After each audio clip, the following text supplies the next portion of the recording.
The Square Ball Podcast.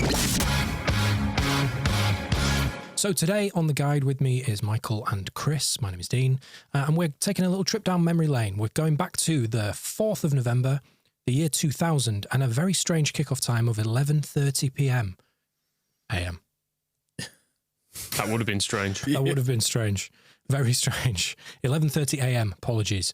This is the very famous game where Mark Viduka really announced himself as a Leeds United player, where he scored 4 goals and Liverpool only had a measly 3 in reply. Michael, you were inside Elland Road on this day. Neither me or Chris were, which we'll talk about a little bit later because we've got very specific memories of this. How did that feel inside there? It was great, and I remember it as much as anything. The early kickoff time does make sense now I think about this, because my dad didn't take me to this game because he either had to work or he had some other plans in the morning, and so I couldn't go. So his mate took me, and it meant my dad missed one of the best games he would have ever gone to. So unlucky, Jeff. I don't know what you were doing instead, fixing a cable or something. Well, yeah, this was at a time when my family shared a season ticket, or 4 season tickets, with the family next door. And so at the start of every season, we'd toss a coin, and whoever won the coin toss would get to pick the first game. And the first game pick was always Man United. And so we tossed the coin, we won the drop, and so me and my dad picked Man United at home. The family next door picked Liverpool at home, and they were very justified with this with this result. There were 40,055 people inside Elland Road. Those were the days, weren't they, Chris? Good times. Good times. Away fans in the South Stand? Yeah. Hated it. I talk about this all the time of this era. I despised away fans being in the South Stand. It made it feel so much better for them, and I always wanted away fans to have a miserable time, and I think we've achieved it. Certainly over time, putting them in the West, particularly when they don't take the bottom of the West. I think just being up in that top corner is so miserable, as it should be. And especially when we take the bottom tier then as well, so there can be a decent amount of back and forth, shall we say? Yeah, that only happens with nice teams, doesn't it? Yeah, certainly. Moving on to the game and to the backdrop of the game. We hadn't started the season particularly well. We'd started in the Champions League that season, of course. Viduka had come in on a signing from Celtic, where he'd done very, very, very well. But what were the expectations going into this game? Now, again, I was 10 years old, doing a bit of research and doing a bit of reading about this. It was on a knife edge, this game. No one really knew how to pitch this.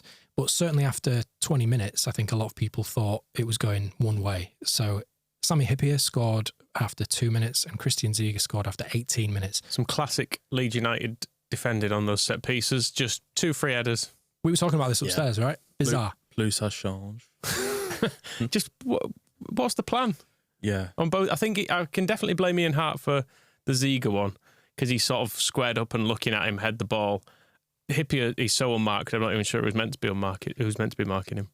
Is there a bit of blame for Robinson as well? Because both goal, well, not the first goal, sorry, the second goal, he definitely doesn't seem to have much command of that area of his box.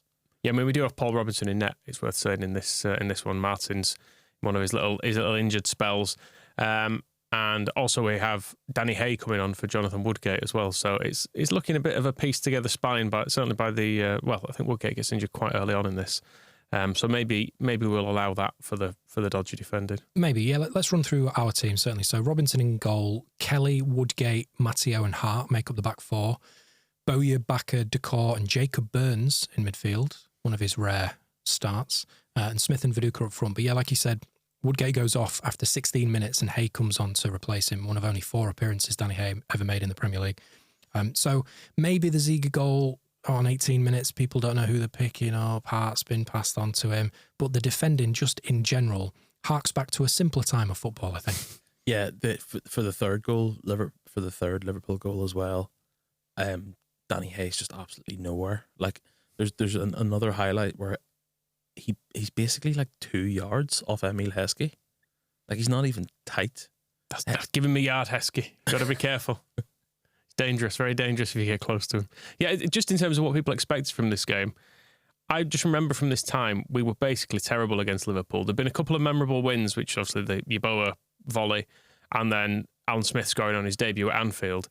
that aside, we just lost, like, often quite heavily to them. I had a look between the Yeboah win and this win.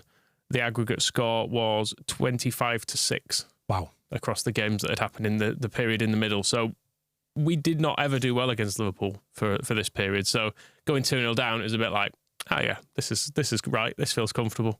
It's happening again. It should be said as well, this is actually quite a good Liverpool team. They won a treble that year, although it was FA Cup, UEFA Cup, League Cup. Still, that's 3 trophies in a season, and they've ended up in the Champions League the year after. Like, so they're definitely a very, very good side. It's quite a bit of Leeds crossover in their team as well, because you've got Gary Mack in midfield, you've got future Leeds legend Nick Barmby coming on, and also you've got Robbie Fowler coming on as well. So there's a bit of crossover there. But yeah, the Liverpool team, it's Westerveld, Carragher, Babel, Hippier, Ziege, Speecher, Murphy, Hamann, McAllister, Berger, and then Heskey up front. And Heskey was one of those players who I basically thought he was crap, but he was a proper thorn in our side. He just was always good against us. Yeah, he's maybe not a good conventional striker, but if you put him up with another goal scorer, slightly better goal scorer, he's like, this is around the time, or maybe a year later, that he was part of that England team that tore Germany apart and stuff. He's one of those players whose name probably, his reputation outweighs the fact that he actually is quite a good footballer. Just reduced to a meme, I think. Yeah, me and a mate used to play football in his back garden around this time, and there was a tree stump that was right in the middle of the piece of grass, and we used to call that Emil Heskey. You could play 1-2s off Emil, or Emil might just get in the way, depending on how you wanted to play it. I think the longer his career went on, he was a sort of a young, exciting striker at Leicester, and then I think by the time he's at the end of his career, they're like, just a big lump of a man to knock the ball to. But I think at various points he was quite useful, was Heskey. I know we were linked with him for quite a period when he was at Leicester, but never. I don't think we stumped up the money because we were being fiscally responsible. Of course we were. Stump? Did you mean that? that was pretty good. And maybe if we'd have got Martin O'Neill around this time as well, which was always linked, he might have come with him. But yeah, so let's get into the goals. And specifically, I want to focus on the Viduka goals here, because this was such a magical game of football. I watched this at home with some family. There was my dad there, my granddad and my great uncle all sat around in our front room watching this.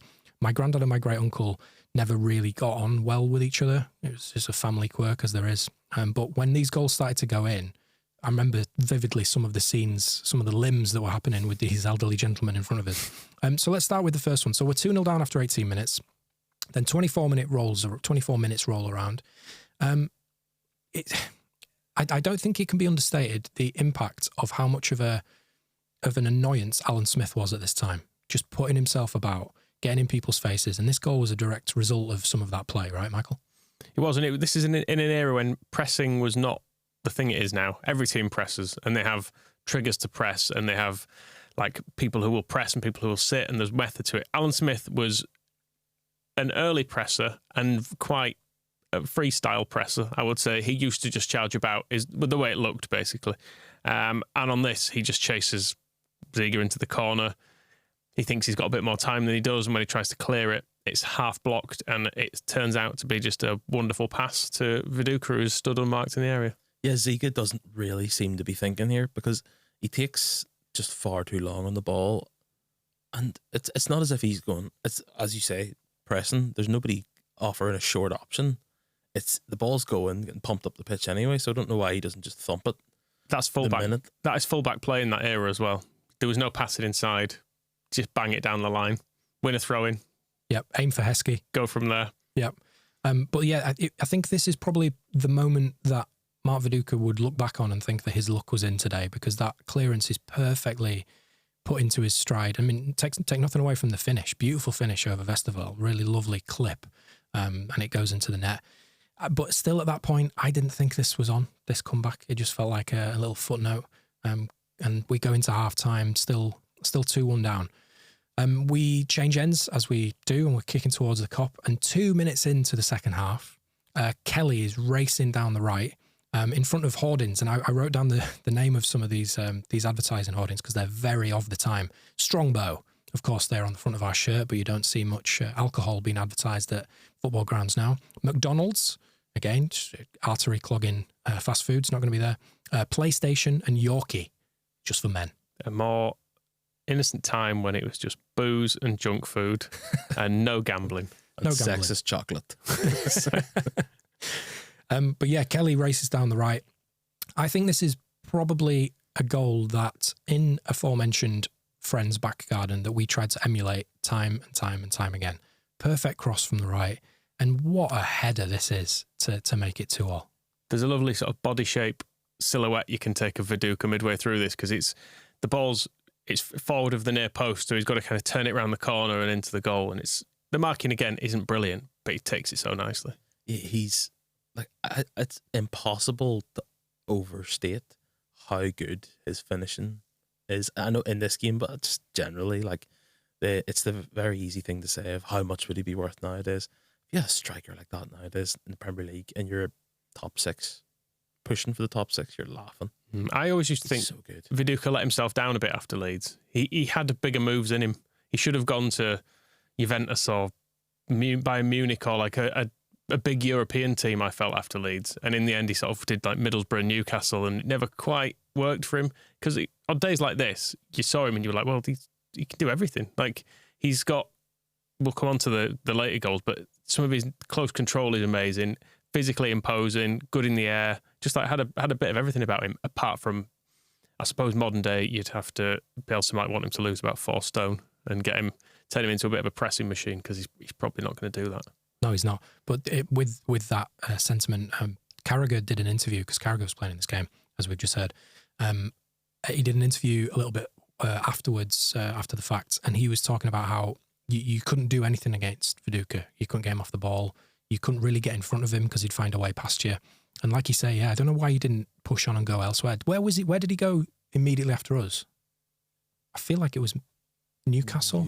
It was Middlesbrough, which was never good enough for him, frankly. No, that doesn't seem like a big enough step up. And then he must have just bought a nice house up there or something, because then he ended up at Newcastle. But yes, the Celtic, starting at Celtic, coming down to Leeds, you think the trajectory has gone. Because Celtic and Rangers at that point are legitimately big clubs as well. Like they're spending, like Rangers are spending big money and they're sort of putting themselves about in Europe. Like Celtic got to the UEFA Cup final in 2003. So, that to go from Celtic to Leeds, who are at that point Champions League, etc., the natural progression for someone who's done so well at Leeds is to go from there to a bigger club.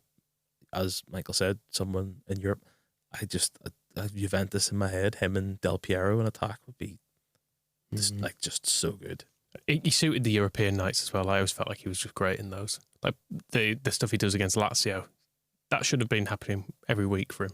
But I have just noticed, actually, looking at that record, he was managed by Gareth Southgate and Sam Allardyce after leaving Leeds. So the future England managers. Maybe that's why he didn't push on, because there wasn't. Because Big Sam. Yeah.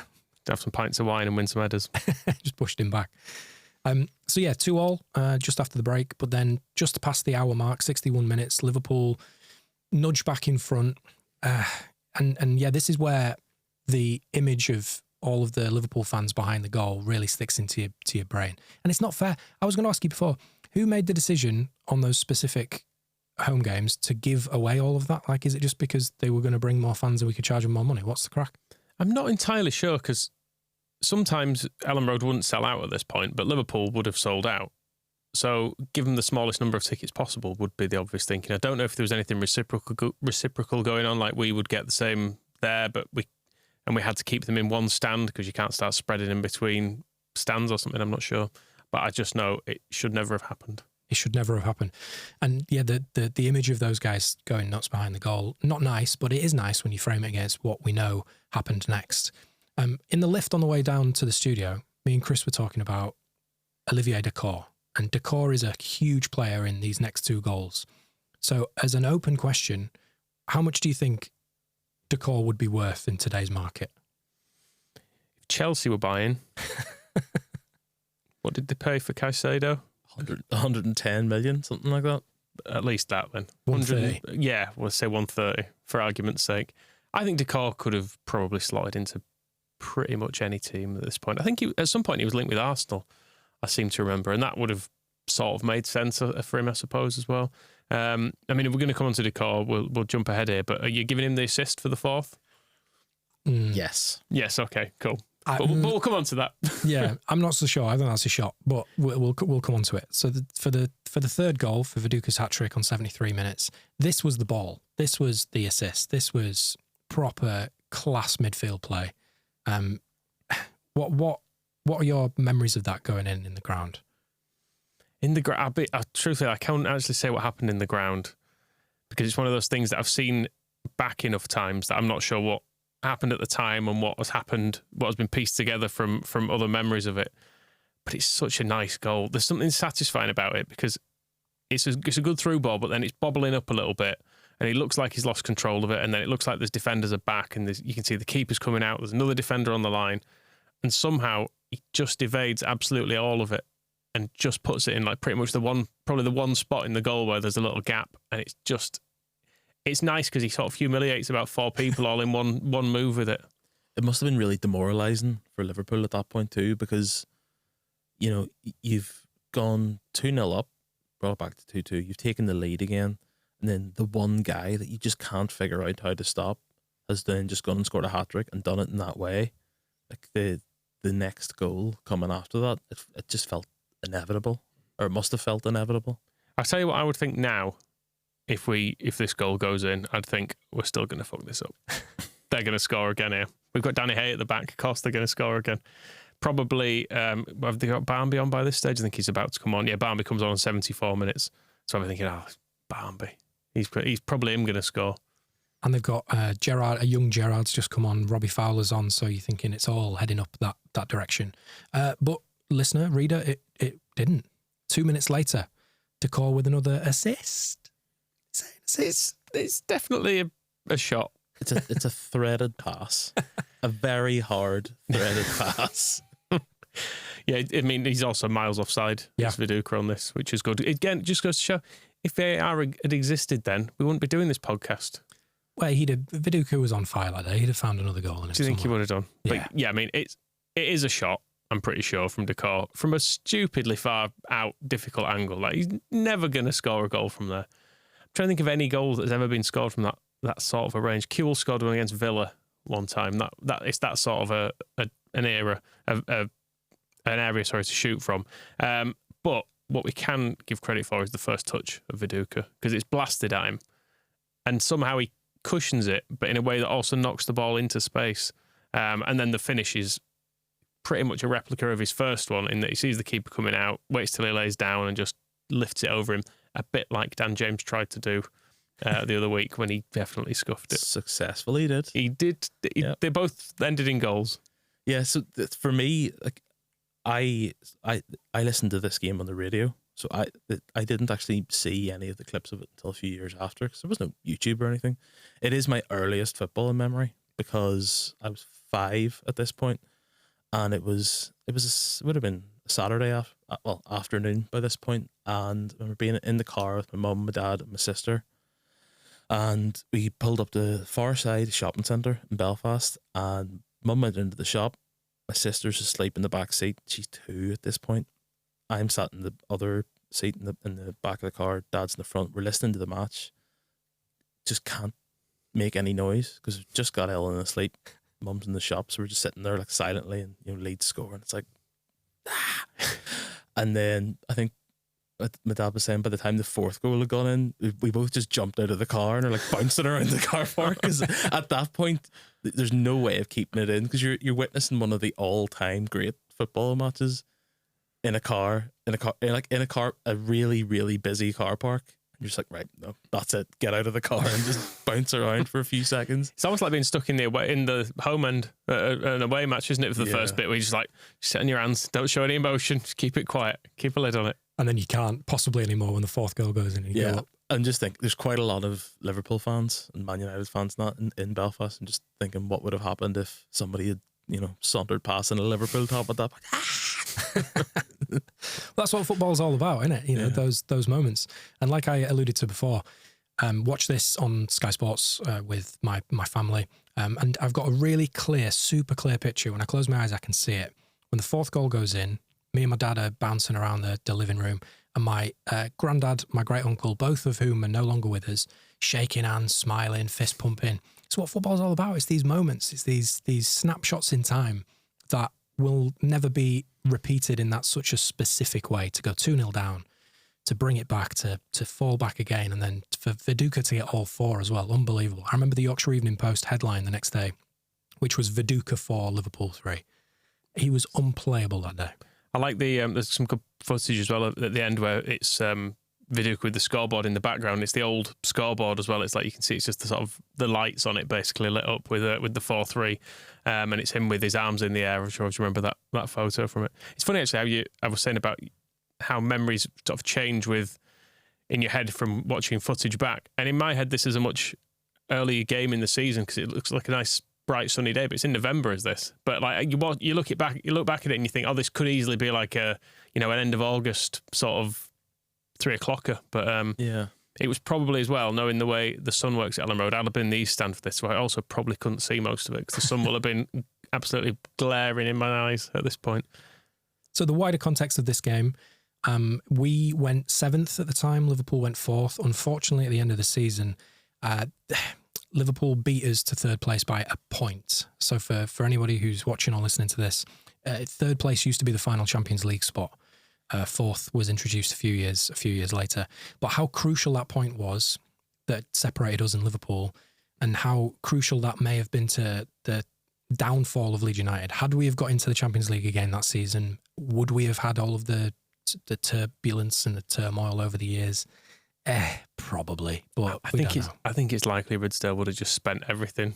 He'd have always maxed out the credit card. No matter what was on it, it'd have been like, let's go get Emil Heskey next year as well. But we've already got Robbie Fowler.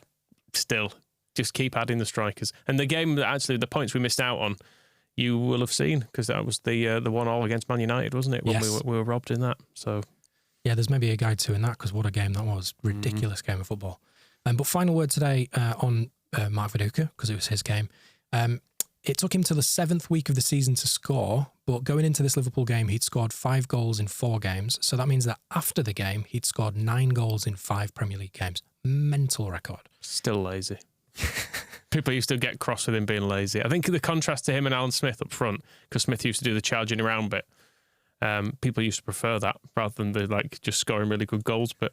You can track that through time as well, like the way that people talk about Jermaine Beckford. And then if you actually take his goal scoring record into account, Beckford is always lazy, but he's scoring 25, 30 goals in a League One season. For me, Viduka, I think if pressed, I would say he's my favourite ever Leeds player, because he sort of resonates with that time. And I think the first ever shirt I got with a name in the back of it wasn't until 2 years later, but it was Viduka 9 on the back of that, which...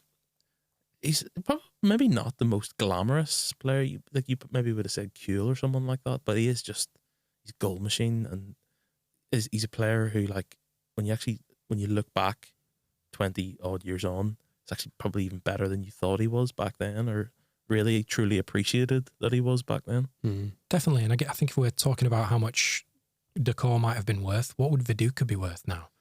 I mean, again, he's going to have to lose a little bit of weight, maybe do a little bit of pressing, but somebody who can just routinely turn up in seasons and score 20, 25 goals, gold dust. I'm trying to think where he'd fit in a modern team in some ways, Viduka.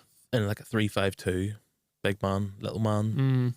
Or one striker does the work, he's the other one who scores the goals. I would take him. As he is now? Yeah. Okay. Well, no, I'd probably look to at least get this version, the old version of him. But yeah, I think he'd score in any team. But yeah, I don't know how his game would have to adapt to the slightly more modern era. Like I say, the pressing was never really his thing.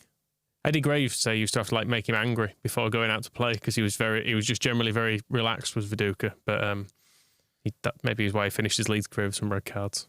Yeah. Doesn't he have a coffee shop in Croatia? That's what he does. Which, will we have a look at flights after this? Because I can't think of anything better than sitting in a coffee shop that Mark Viduka owns. Well, I think that adds to the mystique of him as well. He's not a pundit. You don't see him everywhere. He's just slipped off and is making some lattes for folk. It's a nice story. It is. That's how you do retirement, rather than shilling crypto on Twitter or whatever some ex-professionals end up doing. But yeah, just take your money, make your coffees, have a nice life. He actually said after this game that he didn't think he had an exceptionally good game. He had 4 shots, scored 4 goals, didn't think he had played very well. And then later on a podcast a few years ago, He said he reiterated that and said that he thinks that the best game he's ever played for Leeds United was in the 1-0 away win against Lazio. He said he was unplayable in that. But I think it's a very high bar for Viduka to set to himself, where he scores 4 goals and still thinks he could have done better. Was a nice little drag back in that Lazio game. Beautiful. It's quite Australian though, isn't it? When you see how Postecoglou gets on at Spurs, he's just very much like it could be here, it could be there, but realistically, he's always just here. For the listeners, that was it could be up, it could be down. Realistically, in the middle somewhere. You work it out. Right, thank you, gents. We're just taking a little wander down memory lane to Viduka 4, Liverpool 3. The Square Ball Podcast.